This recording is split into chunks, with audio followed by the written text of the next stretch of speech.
आलमी मंडी में खाम तेल मजीद सस्ता, कीमतें ईरान अमेरिका जंग से पहले की सतह पर पहुंच गईं। ब्रेंट खाम ऑयल की कीमत $74 फी बैरल तक गिर गई। WTI क्रूड की कीमत मजीद कम होकर $70 फी बैरल हो गई। पाकिस्तान में भी आइंदा हफ्ते कीमतों में मजीद कमी का इम्कान। आलमी मंडी में तेल की कीमतों में तेजी से कमी की वजह आबरा हुर्मुज़ से तेल बरदार जहाजों की आमदोरफ्त मामूल पर आना है। काम जारी रखने का फैसला। ऑपोजिशन भी पूछे, पाकिस्तान की हर शहरी ये सवाल करे कि ऐसा वजीर आज तक कैबिनेट में मौजूद क्यों है जो ये अल्फाज कह सके और फिर पीछा नहीं हटते कि रावलाकोट के कश्मीरी कश्मीरी नहीं है। ये कैसे मुमकिन है कि हम ये बर्दाश्त करें कि ऐसे अल्फाजात इस मुल्क का वजीर दिफा ऐसे बात करे। हम कैसे इस बात का जस्टिफिकेशन दे, मैं कैसे इस बात का जस्टिफिकेशन दूं कि वो वजीर आज तक वजीर है, माफी मांगने के लिए तैयार नहीं। रावलाकोट के कश्मीरियों को कश्मीरी ना कहने वाले काबीना में क्यों हैं? बिलावल भुट्टो ने ख्वाजा आसिफ को आड़े हाथों ले लिया, माफी मांगने का मुतालबा। कौमी असम्बली इजलास में कहा कि विफाकी वजीर के बयान ने कश्मीर में लगी आग में तेल डाला। वजीर दिफा माफी मांगने को भी तैयार नहीं। हम ऐसे वजीर के साथ क्यों बैठें? एहतजाज करने वालों के लिए सियासी रास्ता अपनाना चाहिए। वज़रा वज़ीर आज़म के लिए मसाइल पैदा कर रहे हैं, उन्हें काबीना पर कंट्रोल चाहिए। पाकिस्तान से 12 सीटें लेकर जाने वाला बयान अफसोसनाक है। MKM रहनुमाओं को मुखातिब करते हुए कहा कि हुकूमत वाले MKM और पीपल्स पार्टी को लड़ाना चाहते हैं। कराची के मसाइल पर आपको लॉलीपॉप मिल रहा है तो आप हुकूमत छोड़ दें। बिलावल भुट्टो का लाहौर में कराची जैसा बल्दियाती निज़ाम लाने का चैलेंज। कहा कि मुल्क में जहां पीपल्स पार्टी की हुकूमत है वहां बल्दियाती इलेक्शन हो चुके। हुकूमत इस्लामाबाद और लाहौर में बल्दियाती इलेक्शन कराने से खौफजदा है।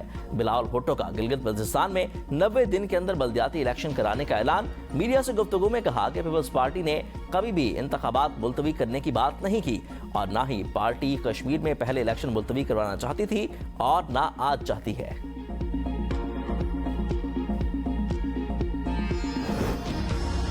कालादम एक्शन कमेटी लश्कर कशी करना चाहती है। एहतजाज कॉल का मकसद आज़ाद कश्मीर के इंतखाबात को रुकवाना है। वज़ीर आज़म मुशीर राना सनाउल्लाह ने कौमी असम्बली के इजलास में कहा कि आज़ाद कश्मीर की तरक्की और अवामी फलाह बहबूद से मुतल्लिक तमाम मुतालबात मान लिए। आज आज़ाद कश्मीर में बिजली का रेट ₹3.5 फी यूनिट है। आज़ाद कश्मीर के लिए गंदम सब्सिडी पर दी जा रही है। महाजरीन की नशिस्तों का मामला आईनी और कानूनी है। तय हुआ था कि कमेटी महाजरीन की नशिस्तों पर अपनी सिफारिशात आज़ाद कश्मीर हुकूमत को पेश करेगी। महाजरीन को हक राहदही से महरूम करना तहरीक आज़ादी के मकसद से इनहराफ है।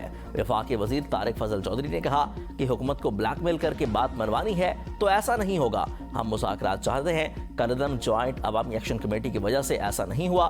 मुसद्दिका इतलात है कि आज़ाद कश्मीर में तशद्दुद के पीछे बैरूनी हाथ है। वो कश्मीर के नौजवानों को वरगला कर झूठ बोलकर 12 सीटों की बात कर रहे हैं। साबिक वज़ीर आज़म राजा परवेज़ अशरफ का वज़ीर दिफा ख्वाजा आसिफ का कश्मीरी अवाम से मुतल्लिक बयान पर रद्द-ए-अमल। कौमी असम्बली में इज़हार ख्याल करते हुए कहा कि एक इंटरव्यू आया जिससे अवाम की दिल आज़ारी हुई। ख्वाजा आसिफ के वालिद काबिल एहतराम सियासतदान थे। आप खुद कश्मीरी हैं, आपको ऐसी स्वीपिंग स्टेटमेंट नहीं देनी चाहिए थी। मकबूजा कश्मीर के लोग आज भी पाकिस्तानी परचम में दफन होते हैं। कश्मीर के हालात को कंट्रोल करने के लिए आग पर पानी डालने की जरूरत है। कश्मीर बहुत हसास इलाका है, इसके बारे में बात करने से पहले हमें बहुत सोचना पड़ता है।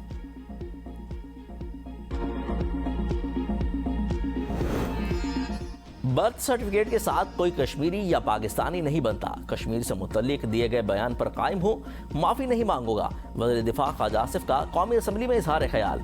कहा कि उन्होंने जो बयान दिए हैं उसका जवाब भी दिया है। मैंने जो बात की उसकी दलील भी है। कश्मीरियों ने अगर जाने दी हैं तो हमने भी जाने दी हैं। हमने 5 जंगें लड़ी हैं, लेकिन सिला क्या मिलता है? ख्वाजा आसिफ की अपोजिशन को माजी की गलतियां सुधारने और नए मिसाक जमहूरियत की पेशकश। कौमी असम्बली इजलास में कहा कि पार्लिमानी निज़ाम में मुकालमा ही मसाइल का हल है। माजी में सबसे गलतियां हुई, आए मिसाक जमहूरियत साइन करें। सियासत और जमहूरी रिवायात को जितना नुकसान बानी PTI ने पहुंचाया उतना किसी ने नहीं पहुंचाया। जब ये अपोजिशन में थे तो उन्होंने क्या क्या नहीं किया। मुराद सईद ऐवान की बेजों के ऊपर दौड़ते थे। सिर्फ शख्सियात के गिर्द सियासत जमहूरियत रिवायात के लिए नुकसानदेह है। महमूद खान अजरजई तहरीक इंसाफ के दरमियान बैठे अजीबो गरीब लगते हैं। मौलाना साहब से जिस तरह मैंने कहा कि इंतहाई एहतराम का रिश्ता है। बातें जो मेरी और मौलाना साहब से हुई हैं वो क़यामत तक वो कब्र में मेरे साथ जाएंगी। मैं कभी बात नहीं। प्राइम मिनिस्टर साहब ने जिस मोहब्बत का इजहार किया है मैं इस मोहब्बत को वेलकम कहता हूँ। और उन्होंने मुझसे अगर कोई तन्हाई में वैसी बात की है, मैं उनको इजाज़त देता हूँ वो ऐवान के सामने खुल कर रहा। मैं इसको इसलिए कबूल नहीं करूँगा कि फिर मामलात इतने दूर चले जाएंगे कि वापस नहीं आएंगे। वजीर आजम का कश्मीर पर मौलाना फजल रहमान की पेशकश कबूल करने से इनकार। कहा कि मैं ऑफर कबूल नहीं करूंगा क्योंकि फिर बात बहुत दूर तक चली जाएगी। मौलाना फजल रहमान के साथ इंतहाई एहतराम और मोहब्बत का रिश्ता है। उनकी कदम बोसी के लिए जाता रहता हूँ। मौलाना के साथ तन्हाई में होने वाली बास बातें कभी सामने नहीं लाऊंगा। ये बातें मेरे साथ कब्र में जाएंगी। मौलाना फजल रहमान ने मुस्कुराते हुए कहा कि मैं वजीर आजम को इजाजत देता हूँ, अगर मैंने उनसे कोई राज की बात की है तो वो सबके सामने बयान कर दें। कहा कि अवामी एक्शन कमेटी ने सालसी की दरख्वास्त की। सालसी का काम मैं तनहा नहीं कर सकता, हुकूमत फराग दिली का मुजाहरा करे। कायदम अवामी एक्शन कमेटी ने मुझे खत लिखा, हुकूमत को भिजवाया, अब तक जवाब नहीं मिला। लोग बड़ी तादाद में रावलाकोट में मौजूद हैं, उनसे बातचीत होनी चाहिए। ये वक्त तहम्मुल और बर्दाश्त का है, अपोजिशन को मजबूर न करें।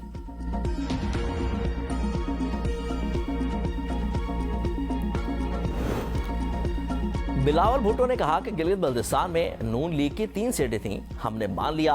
बिलावल बताएं कि उनकी कितनी सीटें थीं और हमारी सीटें कहाँ गईं। चेयरमैन पीटीआई बैरिस्टर गोहर का चेयरमैन पीपल्स पार्टी से सवाल। कौमी असम्बली में कहा कि सब जानते हैं 12 सीटों वाली बात किसने की थी। कश्मीर पर हमारा मौकिफ बहुत क्लियर है। हमने 6 करोड़ में से 3 करोड़ वोट लिए, इसलिए अवान हमारे बंदों को उठाया गया। बिलावल भुट्टो का शुक्रिया कि उन्होंने उस वक्त आवाज उठाई। बैरिस्टर गोहर ने स्पीकर को मुखातिब करते हुए कहा कि हम अगर वफादार नहीं तो आप भी दिलदार नहीं। स्पीकर ने कहा कि ये शेर तो मेरी तरफ से होना चाहिए था। फील्ड मार्शल सैयद आसिम मुनीर से लीबिया के डिप्टी कमांडर इन चीफ की मुलाकात। बाहमी दिलचस्पी, इलाकाई सलामती और दिफाई ताउन पर तबादला ख्याल। दोनों जानिब से पाक लीबिया दिफाई ताउन मजीद मजबूत बनाने पर इत्तफाक। पेशावराना फौजी तरबियत और सिक्योरिटी के शोबों में ताउन बढ़ाने पर इत्तफाक। फील्ड मार्शल ने 2 ममालिक के साथ अमन, इस्तेकाम और तामीरी रवाबित के अज़म का अयादा किया। लेफ्टिनेंट जनरल हिफ्तर ने पाक अफवाज की पेशेवराना सलाहियतों को सराहा। इलाकाई अमन के लिए पाक अफवाज की खिदमात को खिराज तहसीन पेश किया। इलेक्शन 2018 और 2024 की तहकीकात के लिए हम तैयार हैं। पीटीआई रहनुमा शेख वकास अकरम ने वज़ीर आज़म का चैलेंज कबूल कर लिया। प्रोग्राम सवाल से आगे में कहा कि फॉर्म 47 वाली हुकूमत नहीं, आज़ाद लोग बैठे, हम इलेक्शन तहकीकात के लिए तैयार हैं। इलेक्शन की तहकीकात के लिए लोग पीटीआई देगी। इंतखाबी अमल की शफाफियत और ऑडिट जैसे मामलात पर बातचीत होनी चाहिए। तमाम सियासी फ्रीकैन को आईनी दायरे में रहकर फैसले करने चाहिए। चार्टर ऑफ डेमोक्रेसी के बजाय चार्टर ऑफ पाकिस्तान होना चाहिए।